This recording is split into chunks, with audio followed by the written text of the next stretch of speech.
more music. Oh my god. Here goes. Blazing across the airwaves right now. Get ready. Now this is Freddie McGregor, and you're tuned into the baddest rhythm of all time. Grant's Rock Warehaus is trying to change the world, one track at a time. Are we on the air? Yes, you are. More music, more of the time. Grant's Rock Warehaus. Don't understand what's going on here. Welcome to Grant's Rock Warehouse, and tonight we are live. We are going to debut tonight a new series. We're going to look at the band Split Enz. In fact, tonight we're going to take a look at the band from 1975 to 1977. We are here just trying to turn you on to music. We want to hear from you in the chat. Ladies and gentlemen, Split Enz. We serve solos with a side of swagger. Extra loud on request. Grant's Rock Warehouse.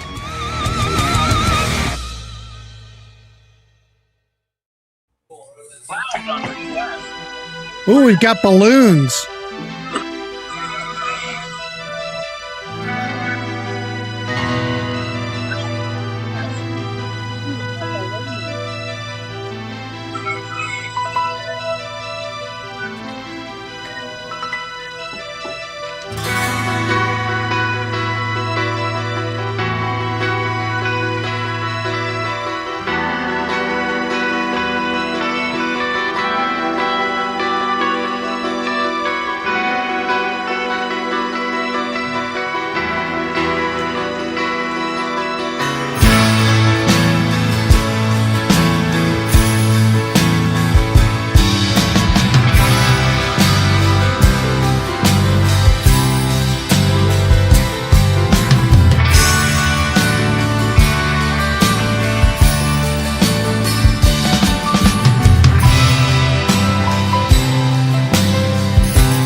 Web, are you and Ashley going to have to get a room?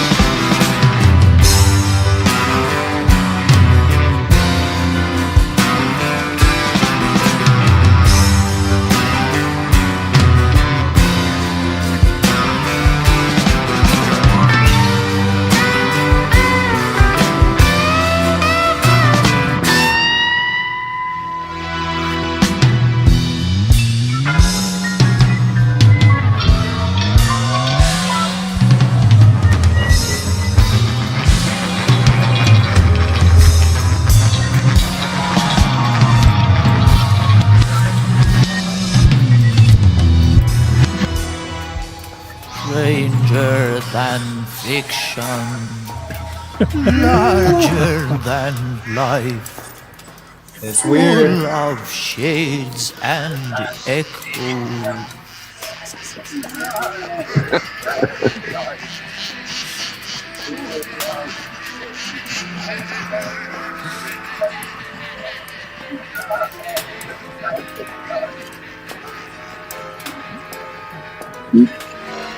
It's a story of my life.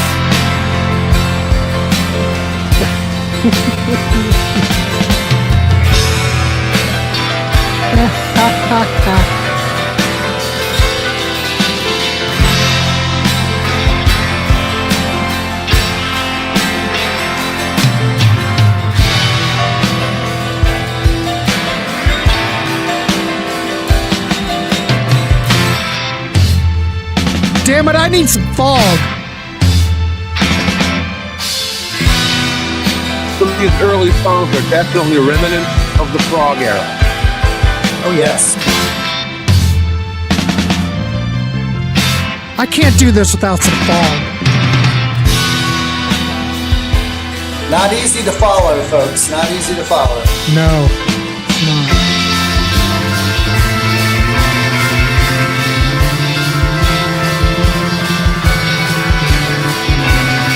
Is this not prog?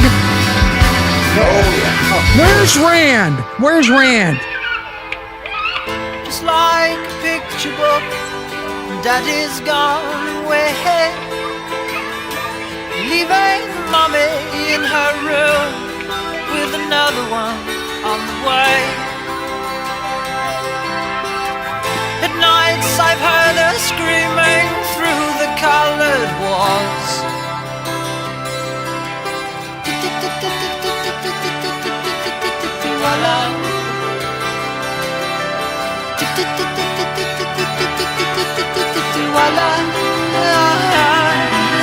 Please don't leave me alone. Please don't leave me alone.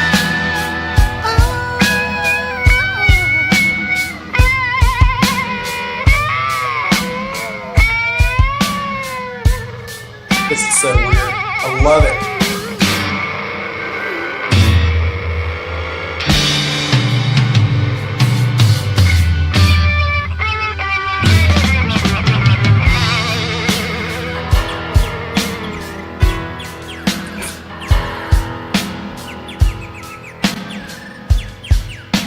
And even her friend, the hippie man, with his tarot cards to play, drowning in his sea of words, why he never has much to say. And I've seen him standing by the Now, come on, Dave. Come on. Sing to the birds.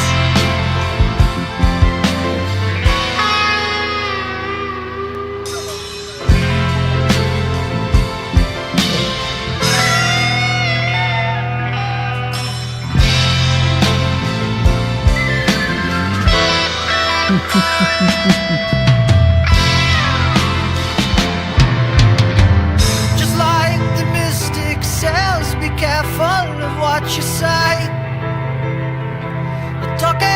I probably should have chosen a shorter track, but we're all right. It's nearly done. It's nearly done. It's fine. At nights I've heard him screaming through the candle flame.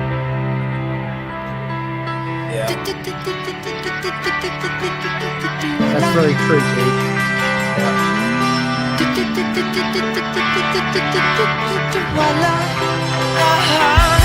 Get to the song then.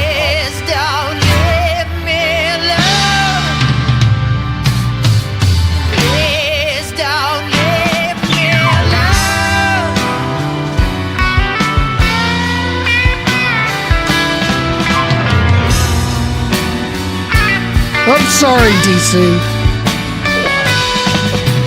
You and Webb. Sorry. He's a good-looking guy. I'm okay with the comparison. You do have the same facial shape. Yeah. He's better at baseball. Nope. And a hell of a lot better dresser. Ladies and gentlemen, we are live, and it is the Split Enz show. I just noticed the graphics says 75 to 76. That's because I have no one checking my work. Should be 1977. Let me turn on echo cancellation because I can hear things are becoming a mess. Anyway, we're looking at this. Look at this panel. Should be 1977. Let me turn on echo cancellation. Wait a minute. I hear myself catching up with myself. Is it someone's phone? Are we hearing someone's phone? No. No, I think we're good now. Michael's here. Ladies and gentlemen, Bicycle Legs is making an appearance in the warehouse. There he is. Thanks for having me. The drums. We've got Webb here. We have DC. They're like one of the same. Anyway, we're looking at Split Enz. We're looking at that period, 1975, 1976. They were formed in New Zealand. They were an art rock new wave band, in case you don't know, because I would say this, a lot of people probably here in the States don't know that much about them, but they were formed in 1972, they released 3 studio albums during this period, 1975 and 1977. These early albums, like you just heard, very progressive, art rock, very theatrical, flamboyant maybe. Mm-hmm. But anyway, we're going to go into the albums. We're going to do, I'm going to turn it over to Michael, and then we're just going to go Michael. We're going to go Bicycle Legs, Webb, and then DC, and work ourselves around. God, I hope we can get this done in an hour, but we should be able to, because these first 2 albums, and Michael can talk about it a bit, are really kind of the same albums. But Michael, do you want to talk about it? Well, first of all, if we were in Japan, we would be going the other way around the circle. But anyway. As a fun fact for you. I'm just going the way I don't. Do we really want DC to go first? I don't think No, so. I'll go. I got the basics. No, Michael Go did ahead. the documentary. Let's go to Michael Oh, and get his. we should mention this, ladies and gentlemen. If you're not up to date, Michael did a documentary. When did that come out? A week and a half ago or so? Yeah, it's been out 10 days and it's done 10 days. really well. Most of it in Australia and New Zealand. I just hit 20K today, which I've never gotten anywhere near. I don't think I've ever gotten near that either. So the Australians and the Kiwis are digging it. By the way, my wife is a Kiwi from Helensville. Cool. All right, cool. All right, Okay. Go ahead, Michael. Give us your thoughts. Well, of course, I want to know what your thoughts are on mental. Well, we're going to talk about the first two records together. Yeah. So go ahead and take it away. I won't. I'm a theater person. I'll be timely. If you're you're damn professional. You can thank all of this stuff for Auckland University bringing the band together in 1971. At school, they met a bunch of like-minded individuals, started hanging out, jamming. A year and a half later, Split Enz evolves. Phil Judd, Brian Finn at the time. His name is Brian Timothy Finn. So they were still calling him Brian back then, I think. And Tim Finn. And early on in their careers, they got a break. They got on a talent show, came in second place to some hick band. But that was 73. Within months, they were already making commercials for Max Factor and Suzuki. So locally in New Zealand, they were coming up, doing the job well. This first album was produced by a guy named David Russell. David Russell was very old school. The band did not like working with him. And they did not like the sound of Mental Notes, the original. They quite in fact hated it. The reason Second Thoughts exist is because of the disdain for this album, the first Mental Notes. Yeah. All right. They toured the Mental Notes album, went over to England, came back, and Phil Manzanera they wanted to work with him for this album, but he was busy doing other stuff for the next 6 to 8 months over in England, so they couldn't. That's how they got this David Russell guy who used to be in some old New Zealand band. And he wanted to do everything the old stodgy way. And the Split Enz told him up front, no, we want to do things differently. We want to make an impact, not just make another record. Well, he did. David Russell just made another record. Split Enz were kind of pissed off. So when they got back from their first tour of the UK and New Zealand and Australia, they contacted Manzanera, and he was not busy. So he said, guys, come on over to the UK. And they went over there to essentially fix everything that David Russell had done wrong. So 2/3 of the second album, Second Thoughts, is Mental Notes, just completely reworked and remixed. And if you hear the differences between the songs from each producer, night and day.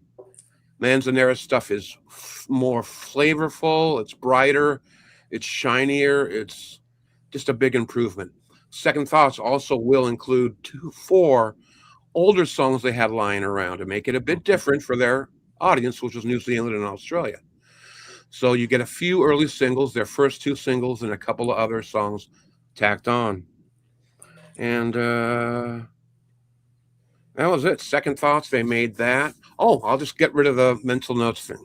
Mental Notes came out in New Zealand, and it had a cover, which can be shown very shortly right now, that differs from the cover of Mental Notes they released in North America on Chrysalis.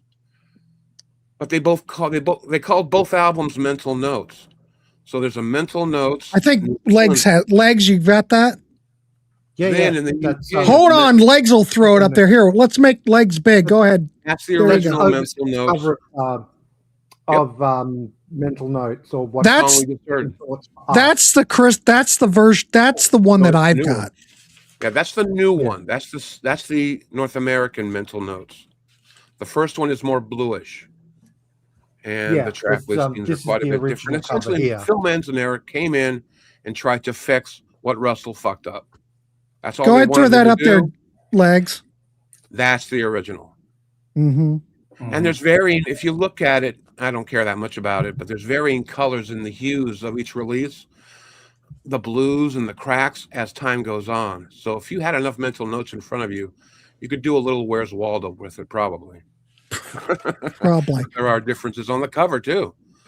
Yeah. Phil Judd has hair on the Australian version, New Zealand version. The rest of the world, he's bald. He's right in the middle of the album. So the confusion is limitless in this. In my documentary, it spells it all out quite proficiently. Other than that, I'm not a big Phil Judd fan. I like some of his stuff. I was always attracted to Tim's work. So on these first few albums, I find them scattershot, kind of crazy, obviously vaudevillian, cabaret. We were just listening to Queen. What? Did someone mention vaudeville? Oh, don't get DC worked up. He loves vaudeville. He loves vaudeville. Yeah, me too. I like that kind of stuff too.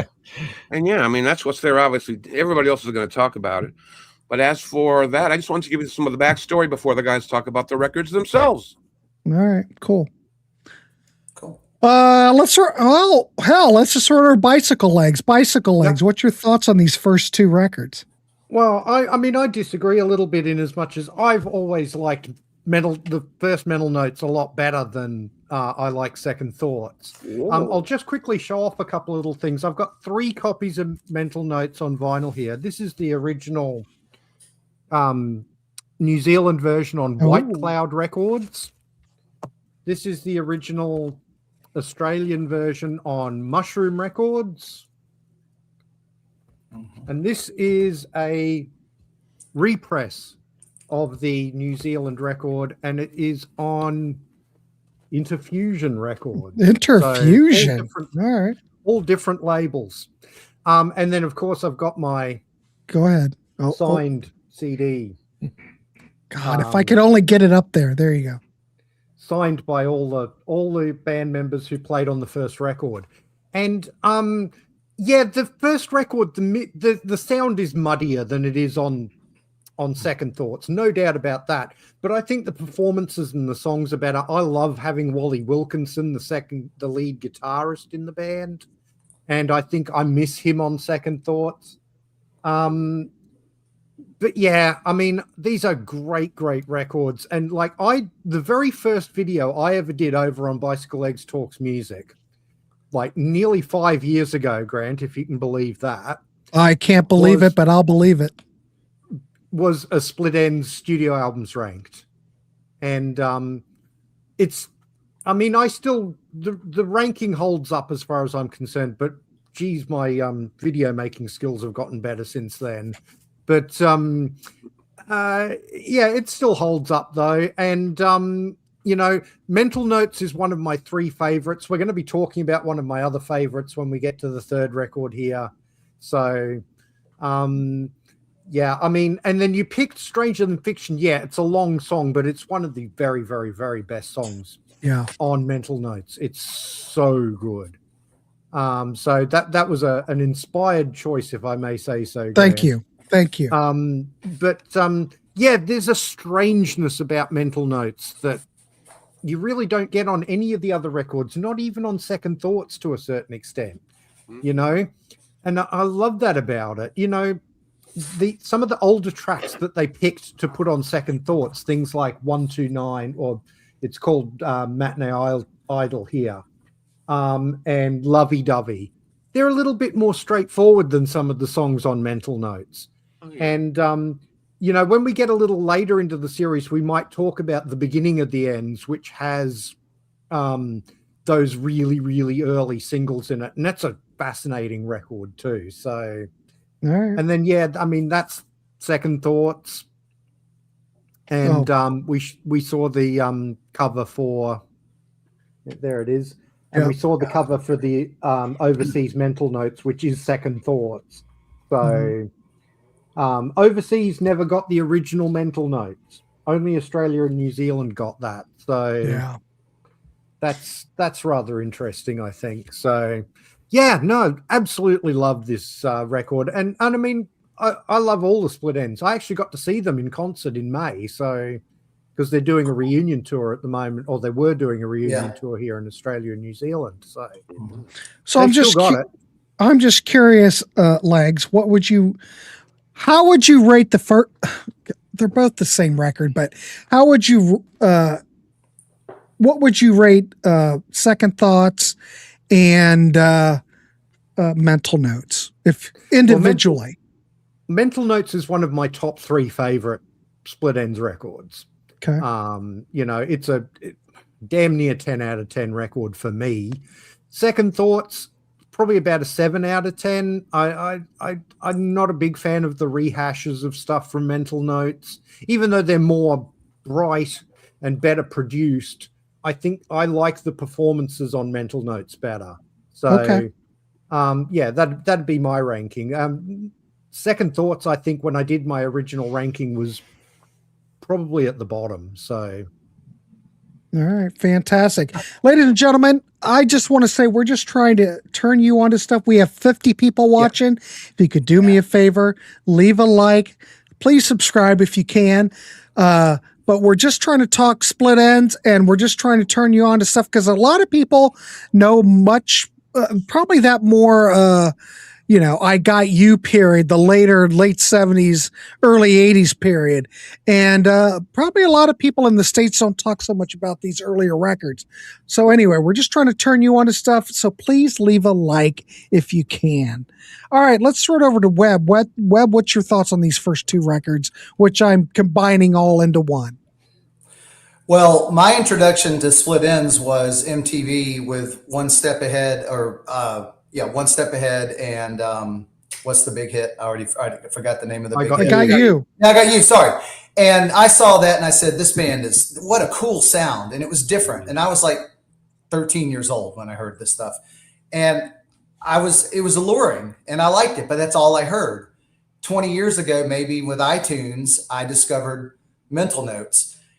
And I was just hooked from look at the album cover. I mean, okay, so when you see that, you're saying this is weird stuff. This is automatically, you're thinking, wow. And then you start listening to this record, and I mean, I'd listened to prog. I've listened to all kinds of stuff. I don't know any other band that sounds like these first 2 records to me. I don't even know if anybody in the panel or anybody in the chat can think of, like, when you just heard Stranger Than Fiction, did it sound like anything you'd ever heard before? It did not. Not to me. It did no. not. Well, I mean, a little bit. Yeah. I mean, it's got. Well, it's got prog elements, but I don't think that there's anything. I mean, if we're just talking about it, I don't think there's anything that really can compare to it. Well, yeah, it's bizarre, but it. Oh, go ahead. Go ahead, Legs. I was going to quickly mention that weird album cover that you're talking about is actually painted by Phil Judd. Mm-hmm. He's a phenomenal painter as well. So, right. Yeah, and he designed, like, didn't he design all their outfits and the color schemes? No, that was Noel. That was Noel. Okay, good. Thank you for. But I mean, these guys were an art rock. I mean, they're theatrical. Sure. I mean, and there's not a lot of bands like this. I think it's cool. I think the difference between the Phil Judd songs and the Tim Finn songs gives it a good, like a salt and pepper kind of thing that goes together. And I enjoy just about every song there. My favorite, if not to go through all the tracks, of course, but no, go ahead. Well, Walking Down the Road's a cool song. I mean, to start an album off, I mean, my God, Under the Wheel is just 7 minutes. Again, there's a lot of long songs in here. Stranger Than Fiction isn't the weirdest song than what we just heard, I don't think, or just the coolest song. Amy Darling, I think, is awesome.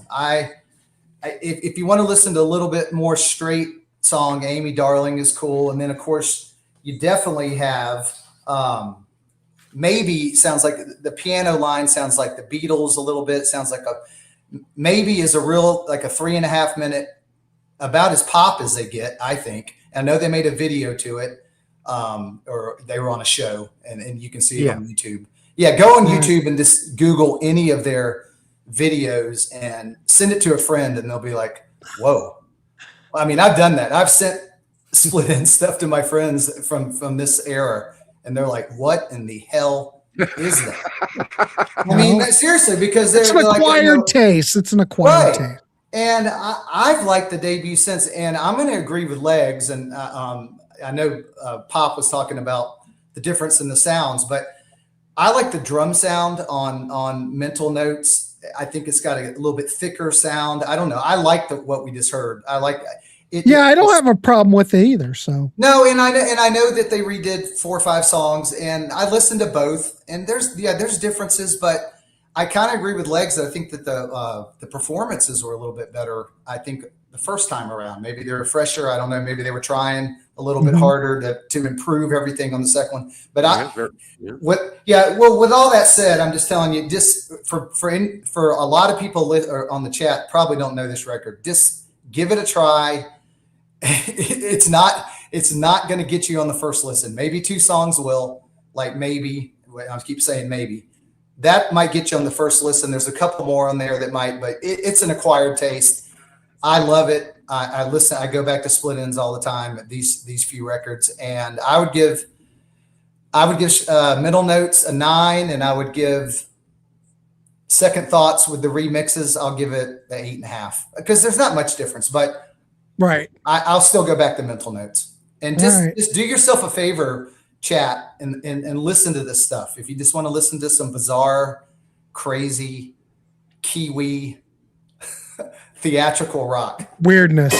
Yeah, weirdness. Yeah. Ladies and gentlemen, Ken White is weighing in, and Ken White is in Cleveland, ladies and gentlemen. I don't know if that makes any difference, but he is weighing in, and he's heard these albums. He gives it a 6.5 to a 7 range. That's fantastic, I think. Hey, that's all right. Grant, I'm gonna agree with Ken White. I'm gonna give this 6.5 and then 7. Remember, I'm tough. I'm tough, guys. Michael is tough. I need room for 8 and 9s to come along. Yeah, I understand. All right, kids, we're just trying to keep this interactive. We do want to hear from you in the chat if you are familiar with these records. Again, please leave a like if you can. Let's throw it over to DC Tune Time. Ladies and gentlemen, DC is here. And what's your thoughts on these first 2 records?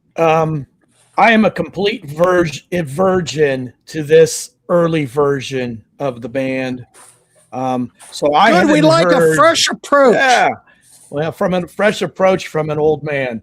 I hadn't heard anything from these 2-3 albums before this past week. So you're going to kind of get a odd take on it because I don't have a lot of experience. I think that's good. Albums. I think that's good, DC. That's what we want. Got notes, and from the first album, you picked the song that I like best, "Stranger Than Fiction," and I'll just say what I said on the notes. I said musically, I like WTF with the vocals. A shame. The quirk overrides what could be a really great song. Now, when they redid the album, same song, I said, get rid of the nonsense vocals and you have something much better than the original. That's just my taste. And I like quirk, because I like the Tubes. I like some of Quirky Utopia, Crack the Sky, Bebop Deluxe. This quirk with the Tiny Tim, warbly, it ain't working for me. I'd never go back to it. I'm just telling you what my thing is. There of note, the songs I liked on the first album, Amy, maybe I put 10cc-ish, Jaunty. The second album, The Woman Who Loves You, that's my vaudeville sweetness right there. So, but Stranger Than Fiction and Late Last Night, I said, oh my God, the vocals are great, more musical than the whole first album. Love it. A touch of vaudeville and quirk, but musical. I can't get past how a lot of the songs were sung on the first album. And we'll go back to the song you played. Musically, love it. Chef's kiss. I'm just not going to ever buy into that vocal treatment. And I could listen to it 10 more times. That's just not.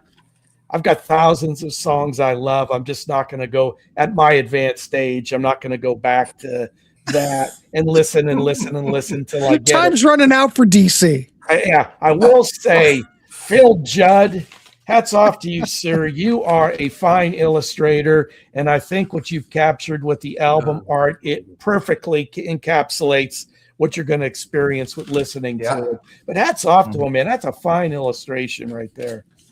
Okay. So what would you give these records out of 10? I think it's unfair for me to give a number to something I've only heard 3 times. But I mean, why? You have DC. Okay, let's be fair. Okay. This isn't your first rodeo. No, You've heard millions of records. Most of the shows that I agree to come on, it's because I know the catalog and I love the group. When this was started, it started out, hey, let's do Crowded House. Well, we're going to do Crowded House. Yeah, that's what I mean. Crowded House is a different animal than Split Enz. I'm not a new wave guy. I mean, it's all competently done. It's just not my cup of tea. It's not that these guys aren't talented. I mean, I would never go back to it. So it's just sits in the middle. All right, fair enough. It is competently done. So 5. To defend DC, when I was hearing these, I was thinking, like, one of my friends might like this. The rest will hate this. I mean, it's that kind of music. Exactly. Yeah, I like Quirk, the Tubes Quirk, 10 plus, Utopia Quirk, 10 plus, Bebop Deluxe, 10 plus, Crack the Sky. It's something about the vocal treatment there, that Tiny Tim in the warble. I'm never going to gravitate towards it, but we all hear things differently. So, all right, cool. Yeah. All right, cool. Well, we all hear this differently, exactly like DC said. What I say about this, I'm going to keep this moving. The first record, Mental Notes, I would say I would give this a 7.5 out of 10. I think there's a lot of promise here. It's very imaginative. This is an early version of the band that it morphed into something else. We only have one record that's like this. But I think it's essential for understanding where these guys came from. What would I give Second Thoughts? I'd give it an 8.2 out of 10. I think this is probably the sweet spot. Because I do think it keeps like the weird charm of Mental Notes, but it fixes most of its technical shortcomings. I think Phil Manzanero was a godsend.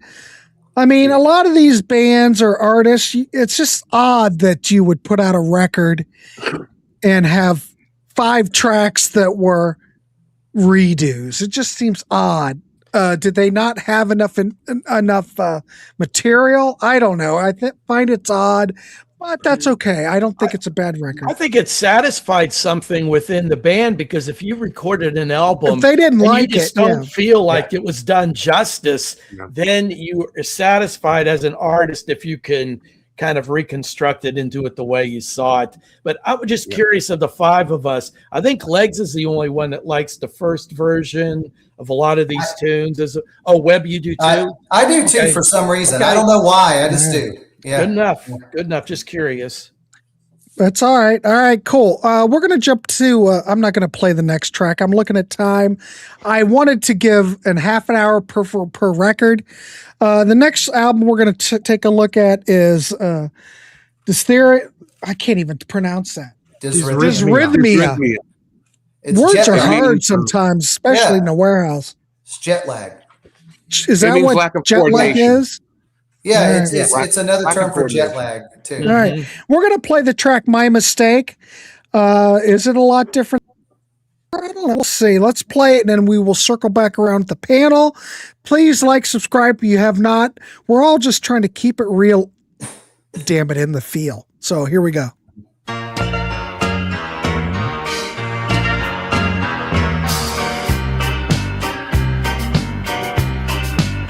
Always love their piano. I went out to see if I could fall in love again. This has a vaudeville feel, DC. That was my mistake. I went out to see if I could raise a laugh again. That was my mistake. That was my mistake. When all I needed was a friend to make me start to think again, to pull me up, pull me through. Tally ho, your health might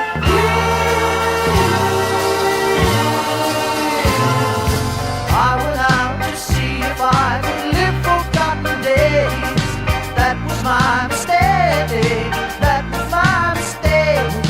One by one I counted on those happy yesterdays. Yeah, that was my mistake. Why, that was my mistake. We'll see. Don't let the game be destiny. No more lost in history.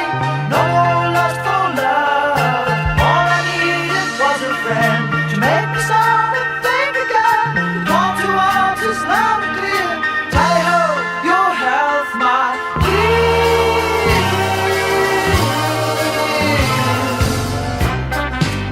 DC, don't do that. That's kind of disturbing.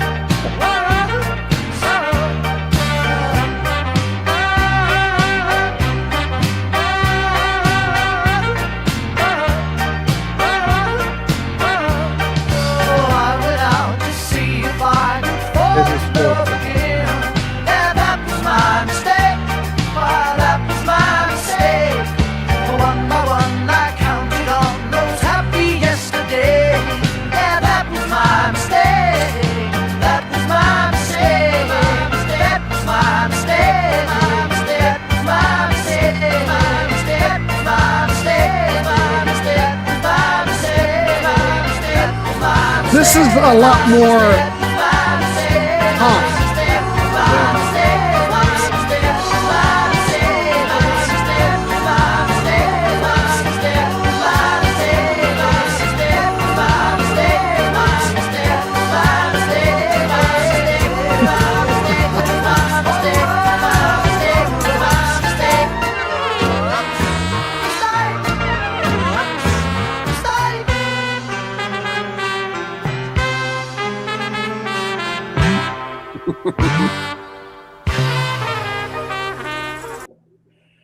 Well, there you go. So, this record came out August of 1977. Now we had a lot of lineup changes. So Phil Judd is gone. Mike Chun has departed. We've got Neil Finn back into the lineup. Nigel Griggs on bass. Malcolm Green on drums. This was produced by Jeff Emmerich. Now, if we know Jeff Emmerich he came in on the Beatles. He did Revolver. He did Pepper. He did the White Album. This is a transitional album. And now you've got Tim Finn coming in as the dominant creative force. So anyway, I'm going to throw it over to Michael to get his thoughts on it. Michael, what's your thoughts on this record? First of all, a few Phil Judd songs are on here, and I'm sure the other guys will tell you about them soon enough. Okay. As for the general antithesis of what's going on at this time is the Enz were in Atlanta doing a gig in the U.S. They didn't get great audiences. Phil Judd didn't really like being there. What he would do is he would, during the performance, walk off a stage. And he wouldn't come back. And they said, what the hell's up? And he said, I have bladder issues. And then once I'm off stage, I'm just too embarrassed to come back to the stage. Now, I don't know what he was doing when he walked off stage, but it pissed the guys off. Until the second night in Atlanta on the U.S. gig, Tim had enough, and they went at it. Fisticuffs flew in one of the worst fights they described in the history of fighting. Really? And by the next day, literally, Judd was gone. Neil had gotten a phone call about the situation, so he finished up what he was doing in New Zealand and came over. Now, when New Zealand came over to join the band, he had never played an electric guitar. Really? Acoustic his whole life. So, but chance to join his big brother's band, hell yeah, I'll figure it out. And he says the first few months he was in England, because he joined him on tour and finished it off. Mm-hmm. And he said the first few months he just kind of faked it with big goofy looks and crazy antics, because he didn't know what the hell he was doing. He was just thrown in the deep end and did the best he could. Anyway, as for Jeff Emmerich, I want to bring up Jeff Emmerich. Jeff Emmerich was one of the best things that ever happened to Split Enz. He taught them stuff about what it takes to write a great hit, tricks of the trade and the business, which they obviously only took the advice of, but it made them become a bigger and better band. Because, vaudevillian music, running around in costumes and writing a hit song, kind of two different things. So Not so for they had- DC, Michael. For me. Not for they're gonna have to DC. make an adjustment. Oh, I love some of those outfits. They're so fantastic. But that's a great point, Michael, because you could see on this album there is a more cohesive attempt or creative process that they're being more aware of, maybe being less quirky if you want to get more attention. Yeah. Quirk's not bad, but you sometimes got to reel it in if you want a more massive appeal. Quirk's going to take you so far. Yeah. And then Quirk runs out of gas, and it's your turn now. And you could And see it on this album. Agreed. Luckily, Split Enz have the chops, so they like 99 out of 100 bands in their situation did not make it. Mhm. They did. Yeah. And when it comes to the songs, I like this record. I just like this record. You guys take care of the songs. All right. Over and out. All right, we'll come back to Michael, get his rating out of 10. Let's go over to Bicycle Legs. Ladies and gentlemen. Yeah. 8. Bicycle Legs. The first thing I'll say about My Mistake is it was their first hit single here in Australia. It got to number 15 on the charts here. So it was their first take. I remember actually seeing the clip for My Mistake on a show we had here called Countdown. I would have been 6 years old at the time, and I still remember it. Yes. So very memorable image, you know. I want to break in right now if I can real quick, because I forgot to say that also My Mistake was their first hit, top 10 hit above the equator. Mm. They were on Chrysalis in the UK, but this became a top 10 hit in the Netherlands. Oh, yeah. Of all places. Well, if you got a hit in the Netherlands, you're on your way. So they ended up touring the Netherlands after the hit. Okay, let's get back to it. Anyway, sorry. Go ahead, Daniel. That's all right. I mean, there's a lot of really good songs on here. Boulder's Brass was the other single, and I love that song, but it sank without trace. Certainly did here. It didn't chart or barely charted here at all. Parrot Fashion Love is a wonderful song. Sugar and Spice is a Phil Judd song, but it doesn't sound anything like the Phil Judd songs on Mental Notes. That's correct. He's obviously, was already heading in a completely different direction too. And we would see that a few years later. He would come up with a band called the Swingers, and they would be a much more straight ahead sort of power poppy kind of band. So and had a huge hit here with a song called Counting the Beat. So Legs, did they put out and see, now I'm all in, here we go. Tangent. Did they put out albums? How long was their lifespan as far as a band, and what did they put out? Oh, the Swingers. No, they only put out one album. Okay. They didn't last very long at all. But yeah, I mean, really great songs on here. Charlie. Oh, yeah. What a song. I mean, it's just, beautiful, just incredible. Nice to Know is another one that Phil contributed to, but then Tim and Eddie Rayner finished the song off. And then Jamboree was a song that they all wrote together as a band, so the whole band get writing credits on it. But Neil was only 18 when he joined the band. Just a he baby. was a kid. Yeah. And he had, as Mike said, he'd never owned an electric guitar before. So he was learning on the job. And what happened was that Mike Chun, who was also leaving the band at the same time, he actually suggested Neil as the replacement for Phil Judd. That's true. And Tim said, what's he like on guitar? And Mike Chun said, oh, he's hopeless now, but he has potential. Well, he rose to it. He rose to it. He rose to it. The point. Yeah. They picked Neil because he knew how to be a member of Split Enz before he knew how to play a guitar. Yeah. He was, totally sort of soaked in all the Split Enz ethos and image and all that sort of thing. So this is a terrific record. Again, a top 3 Split Enz record of all time for me. Absolutely love this record. Give it a 9.5 out of 10. 9.5, ladies and gentlemen. Woo! Boom. Yeah. All right. Would you say, Legs, is this Well, I know you like the other record, but do you think Split Enz actually is this where they really arrived on this record? Do you think this is certainly? I think this is where they're developing their more sort of accessible sound, but it's a transitional record in a lot of respects between the artiness and the more straight ahead pop that they would do later on. Certainly by the time you get to the next record, Frenzy, which we'll talk about in the next show, they're much more a straight ahead pop band. Yeah. Keep in mind that after this record, Chrysalis dumped them in the UK. Yeah. Mushroom put them on a sabbatical for a while. For about 6 months, Split Enz had no money coming in or no money going out. They just kind of hung out, which leads to the Mutant tapes, which we'll get to eventually. Probably not on this episode. Yeah. Probably not this episode. We'll get there. Yeah. Ladies and gentlemen, I do want to thank everybody for tuning in. Again, we're just trying to turn you on to stuff, talk a little Split Enz.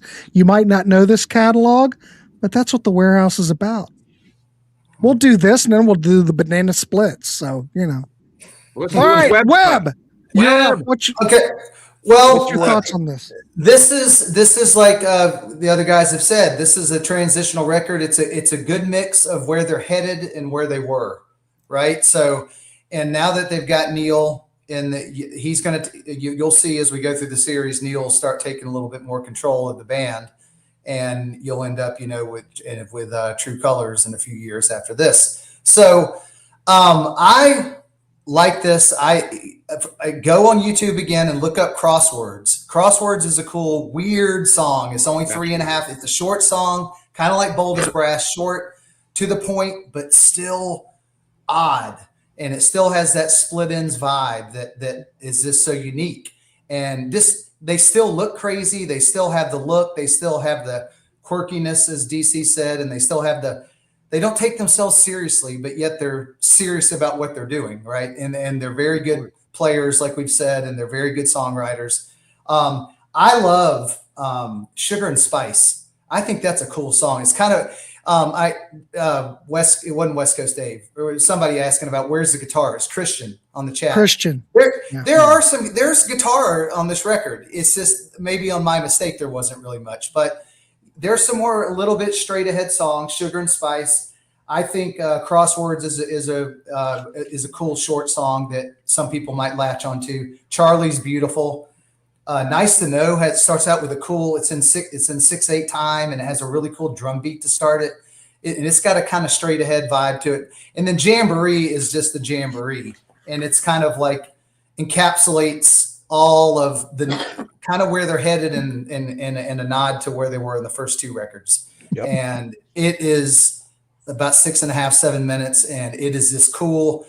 I had not listened to the song a lot for some reason until leading up to this show. And I have kind of fallen in love with Jamboree. It's just got so many different parts. So the prog is still there. The art is still there, but they're headed in a direction that we'll talk about more in some other shows.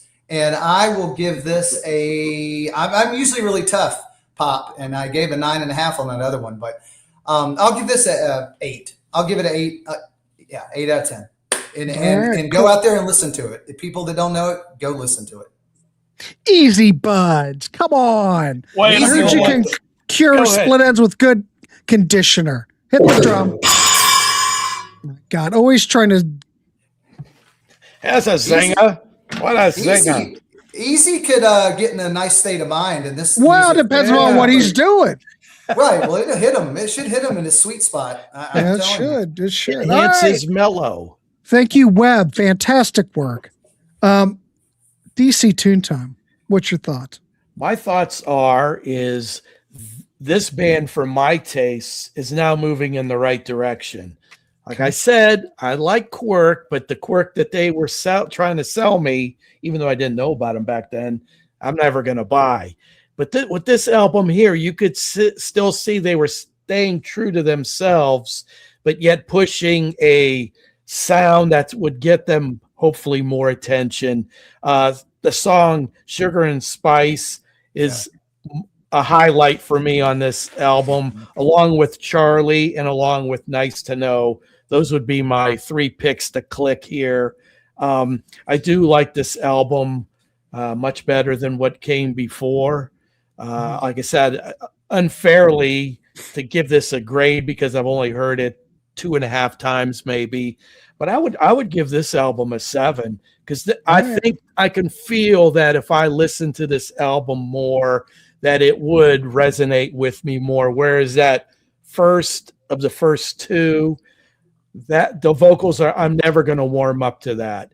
But a lot of the songs that they redid, I like a hell of a lot better than how they were originally recorded, and that's only because I don't dig the vocal treatment.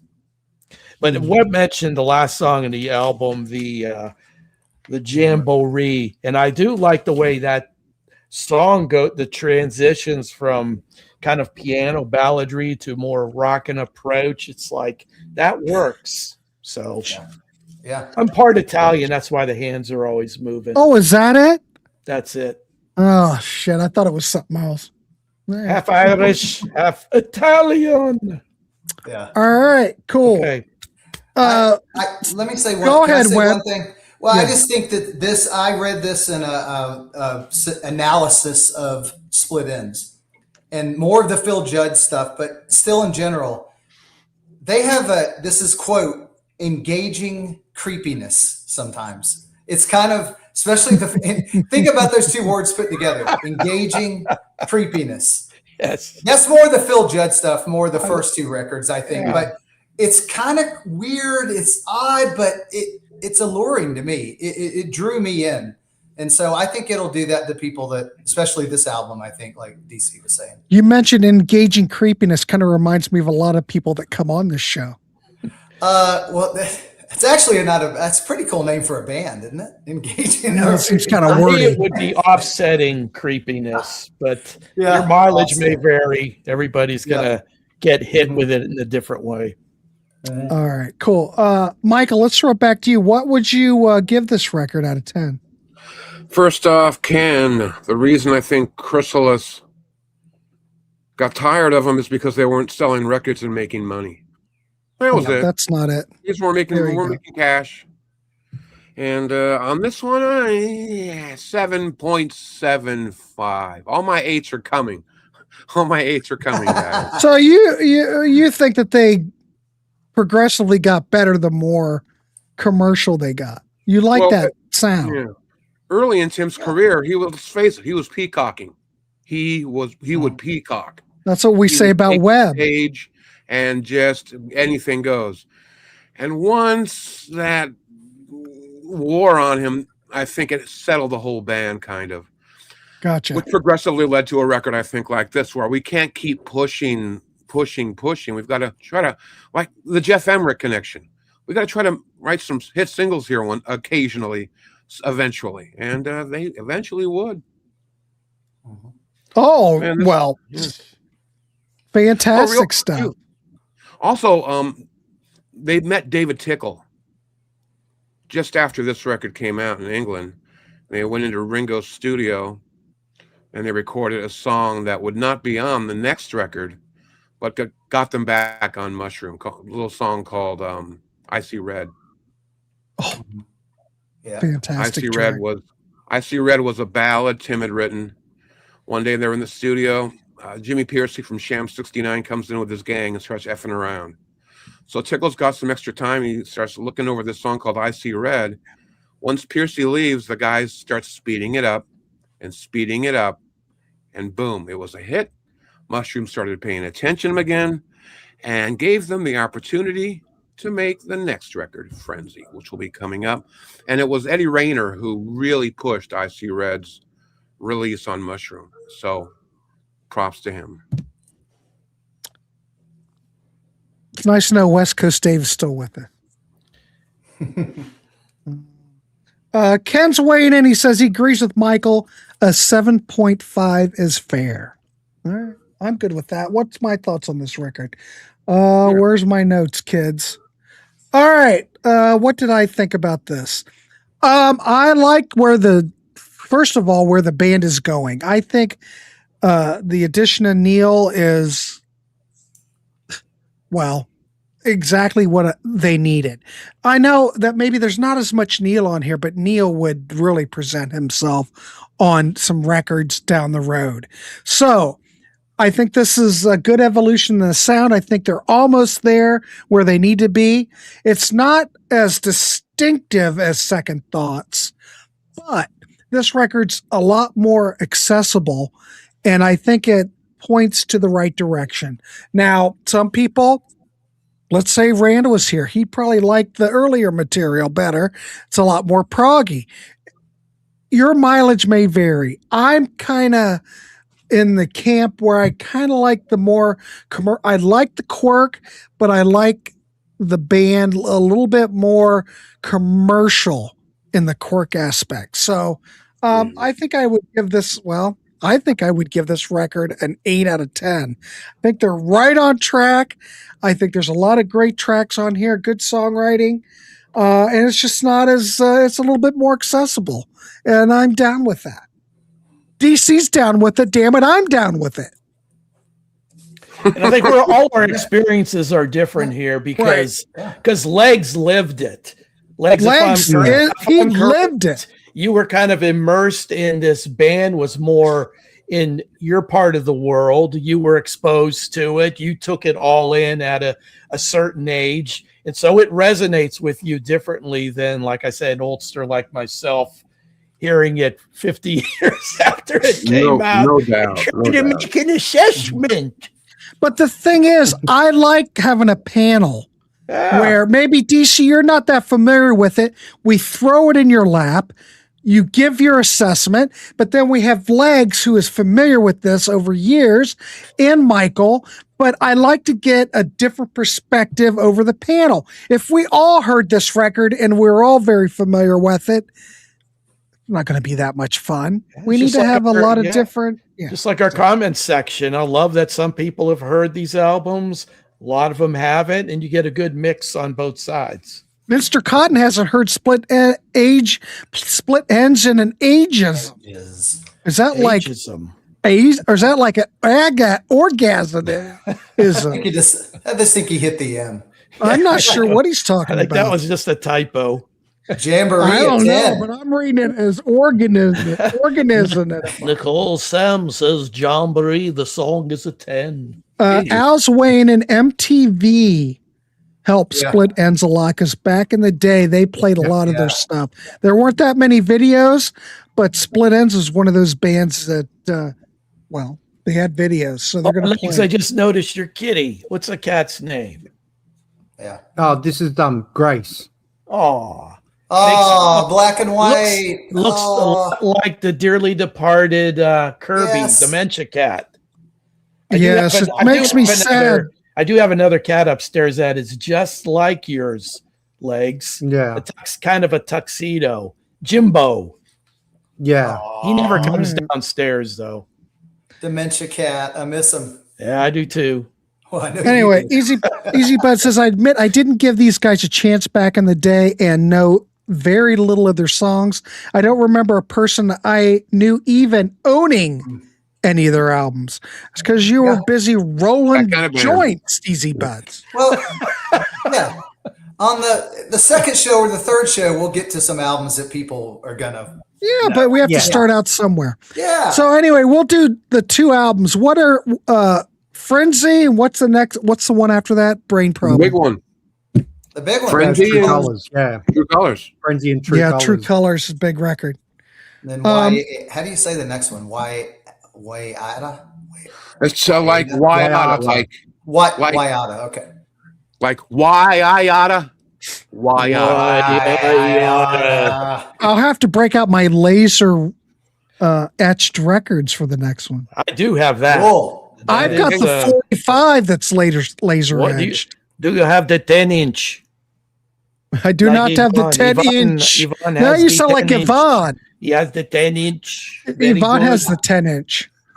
All right, kids. Anything else? Hey, let's throw it. Legs, what's happening on your channel? Give a little plug before we wrap this dog up. Well, I just had Mike Ladano on the channel recently, and we talked about Angine de Poutrine, who are like the talk of the music world at the moment. And,